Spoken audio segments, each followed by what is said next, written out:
Buying a new car used to be something most people could reasonably afford, but now new data shows 1 in 5 new car buyers are spending more than $1,000 a month on their car. Wow. Even the average monthly payment is creeping close to $800. Makes me want to go into a tailspin. We're going to bring in our chief business correspondent, Taylor Young. Taylor, we know car prices in general have been on the rise, but this is reaching a whole new level. What's going on with this? Yeah, so this comes down to 3 things, with car prices absolutely being the #1 reason. So right now we're looking at a new car payment, new car being worth upwards of $50,000.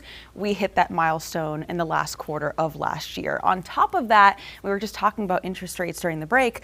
Buyers are still facing higher interest rates. I mean, we're talking about the average APR on a car loan being around 6.7%.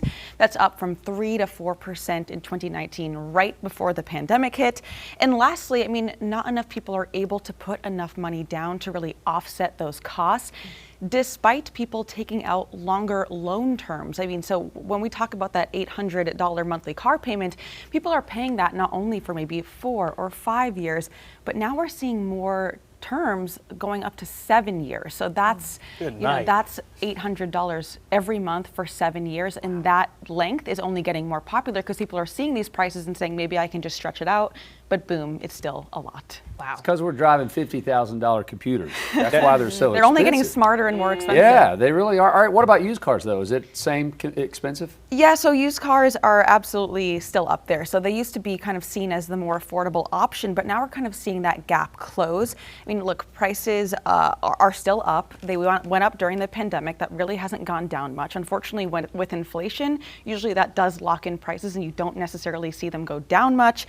Inventory has not fully recovered since the pandemic. And also, again, just like with those new car buyers, used car buyers are also facing those higher interest rates. So, right now the average monthly payment for a used car is around $550, which that's a lot. I mean, after your mortgage or after your rent, I mean, your car payment for a lot of people is your second highest payment. Yeah, and unfortunately, a lot of people need their vehicle to commute to work, Yeah. right? Maybe public transit's not an option, but are we seeing any changes in buying trends? We absolutely are, and the biggest one is people are seeing these prices and they are deciding, I cannot afford to buy a new or used car, so they're holding onto their cars longer.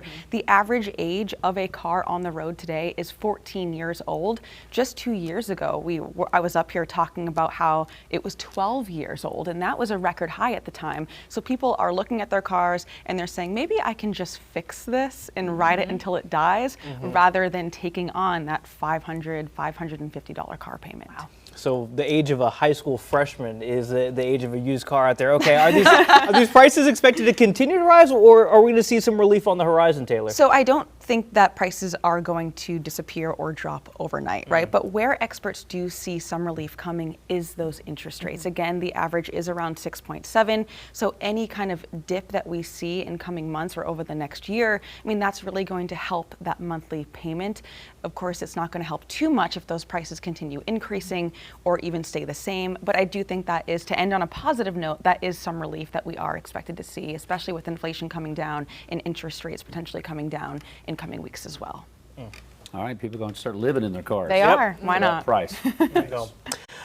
Queen City News Plus. Just search Queen City News on your smart TV's app store.